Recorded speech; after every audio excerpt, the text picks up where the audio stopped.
1 বছর বা তার বেশি সময় ধরে নিয়মিত এবং অরক্ষিত মেলামেশা করার পরেও যদি কোনো দম্পতি গর্ভধারণে অক্ষম হন, সেই পরিস্থিতিকে আমরা বলি বন্ধ্যাত্ব বা ইনফার্টিলিটি।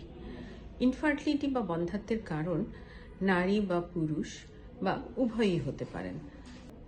নারীদের ক্ষেত্রে ডিম্বাণু তৈরি না হওয়া, ডিম্বাণু ডিম্বাশয় থেকে বের না হওয়া, ফেলোপিয়ান টিউব বন্ধ থাকা, জরায়ুতে জন্মগত বা গঠনগত কোনো ত্রুটি থাকা বা হরমোনজনিত সমস্যা, এগুলি বন্ধ্যাত্বের অন্যতম কারণ। পুরুষের ক্ষেত্রে শুক্রাণু তৈরি না হওয়া, শুক্রাণু কম তৈরি হওয়া, শুক্রাণুর গুণগত মান খারাপ থাকা, শুক্রাণু পরিবহনের সমস্যা থাকা বা হরমোনজনিত সমস্যা বন্ধ্যাত্বের অন্যতম কারণ।